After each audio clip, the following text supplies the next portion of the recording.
Hey makers, today's video is all about editing because on average, editing takes 6 times recorded footage length.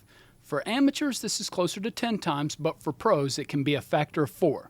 I'm going to show you ways to be quicker, then show you ways to take your edits to the next level, then wrap up with how to prep for future projects. Before you even open your NLE, your nonlinear editor, pro-level editing begins with proper file management. Say you needed a flashback clip from a decade ago. How hard would it be for you to find it? This clip took me about 5 minutes to find because of file organization. Look at that guy. So young, such a puny beard. Here's my current file structure. The first folder is O1 imports. This is for raw audio and video, something like voiceovers, camera footage, files from other makers. Second, O2 assets. This is for finished items like graphics, music, and stock footage. The third is for your NLE, your nonlinear editor. This holds the project files, your cache, and some of your backups. 4, 5, and 6 are for other applications that need subfolders. For me, it's O4 After Effects for animations, O5 Cinema 4D. OO is for our exports. This is everything rendered out of your NLE. And I named the root folder with the 4-digit year, 2-digit month, the client or destination, and the topic. This also holds our scripts. This organization isn't just to help us find stuff in the future, it helps to create a bin structure in your NLE. Bins are like folders inside the app, but they're non-destructive. You can rename files, move them around, or even delete them, and the raw content on your computer is unaffected. Second speed up tip, edit all of your A-roll first. Beginners like to edit everything linearly as they go. They find and cut the first clip or two, then add music, add text, add graphics, do some color correction, and then whatever else, then move on to the next clips. The problem with this method is you end up watching the same edited footage over and over. Pros edit all of their A-roll first into a story, or at least as much as possible, then cover with B-roll, graphics, etc. This saves wasted time when plans inevitably change. If you have an idea you don't want to forget, add a marker in the timeline by pressing M. You can color them based on whatever items needed. I also like to add text layers as reminders and then color them for maybe a pop-up, an animation, or some B-roll. Pro tip for time-lapse makers. If you're a person who likes to let the camera roll while you shoot, first of all, stop it. After this video, go watch part 1 on pre-production and see how you can start making content 30 times quicker. Second, take all of those long recordings and make a raw sequence with only the usable parts by cutting dead, empty, or useless footage out. Then export that sequence into a lossless format to bring back into your O1 imports folder. You can save space by deleting all of those long dead clips. Let's say you're a maker who plans their shoots, but shoots multiple takes of scenes for coverage. Cut all of your A-roll into a spare raw sequence, then copy and paste those clips into your main sequence. Pro tip for your machine. Save any color correction or major adjustments for last. Your machine has to constantly render this stuff as you scrub through your timeline. If your computer starts to run slow during basic editing or after adding heavy effects or color to your footage, there's 2 main options based on your camera's output. If your camera records in a lossy format such as H.264, you need to upconvert it to a lossless format like All-I. All-I 24 FPS means every second there are 24 individual pictures in that file. In a lossy format like H.264, use a mix of I, P, and B frames.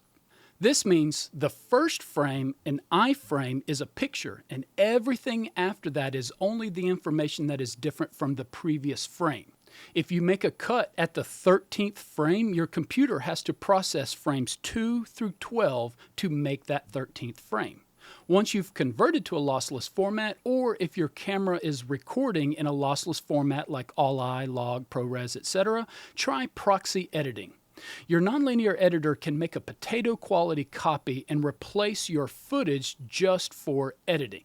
When it's time for the final render, simply swap out for the original file. Pro tip for thinking ahead. I like to store frequently used graphics, logos, color palettes, etc. in my libraries. With Creative Cloud, your libraries carry across all of the apps. I can make a still scene in Illustrator, animate one in After Effects, and even insert them here in Premiere. Taking it to the next level, the Essential Graphics panel is kind of like a mini After Effects window built in. You can save a blank pop-up like any of these and change the text each time. Okay, that's enough. They get it. Shoo, go away. Before we get into the level up tips, take a moment to let me know which of these turbo tips really stuck with you. Or just hit the like button. I really appreciate either one. All right, now that we're quick editors, let's level up our game a bit more. Audio pro tip. If you're a montage style maker whose content is mostly music with voiceover, you're already doing something called audio ducking by manually cutting out or lowering the music track to allow for voiceover. But most apps can do this automatically. If you tell the system which tracks are music, which are dialogue, and which are ambiance, you can set how much separation you want between them, and voila, no more manual cutting and fading. To save time when doing a VO, you can actually record straight into your sequence, and this can be done while you watch the final cut play out. I think I just blew the mind of some of you who do your VO into a camera and then have to bring it in for cutting, processing, and editing. If you have a static object like an image or text and you need to add motion, add keyframes to scale and position at the start and at the end. This right here is called the Ken Burns effect. To make them move more naturally, change the keyframe interpolation to Bezier. I call this the Frankenolli effect based on their 12 principles of animation. It adds a little ease into it and a little ease out of it.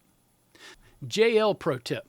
When you cut two scenes together with noticeably different audio, which might jar the listener, bring in the audio from the next cut just a beat before the video starts. That J-cut gave a nice welcome to the shop clip, but that hard cut at the end was jarring.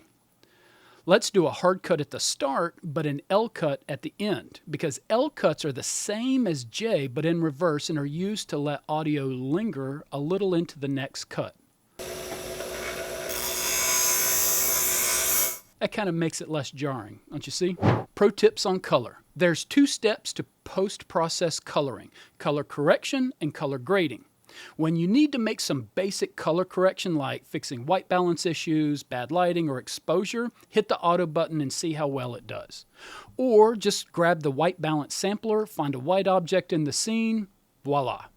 Initial color correction is essential if you shoot in RAW or log to get into the Rec. 709 color space.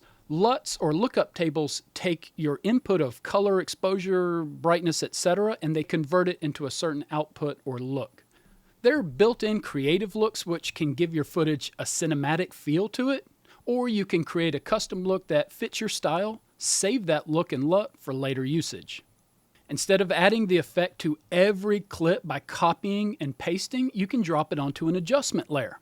Adjustment layers are non-destructive ways to affect everything below it. They're not just for color grading, but can hold almost any video effect. For example, say I want to give this video a cinematic look. I can add an adjustment layer with an 8 to 13% crop level to emulate an 18:9 aspect ratio. Cinematic. Masking is an amazing tool to cut something out completely or to apply an effect to a specific area like a blur or even highlight an object. Boom, I'm blurred. If I want to blur everything but my face, invert it. Let's do this to an object.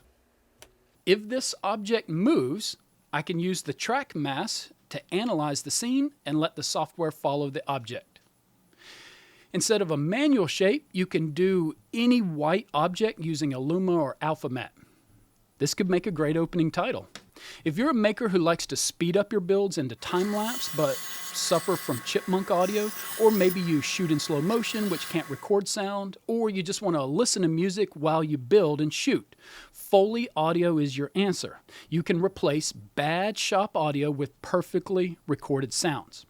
When I did these slow motion shots for this sample video, I went back and mimicked the same actions over and over at different speeds and length using a scrap piece of steel. This gave me plenty of options during post-production.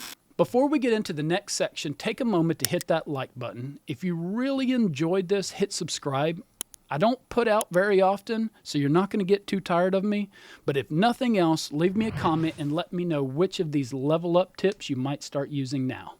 When you're completely done with your video project and you know that you don't need any of those extra takes or dead footage anymore, consolidate your project. Each NLE does it differently, but essentially you're going to copy only the files you used into a new folder. Then trash the old one after you've tested to make sure you have everything. If you've upconverted to lossless, make sure to drop back your footage to the original H.264. Some folks who record in all-I like to actually store their footage as a high bitrate H.264 strictly for archival purposes. That's it for this one. Pretty soon I'm going to make some content about 8-bit versus 10-bit, 444 versus 420, and we're going to wrap up our equipment series with stability and cameras. After that, we're going to do some beginner After Effects and Cinema 4D stuff. And if you've made it this far, hit subscribe so you can be ready for more stuff like this. And let me know what I did well here. Just put a comment down below. Until then, make a plan and go make good video.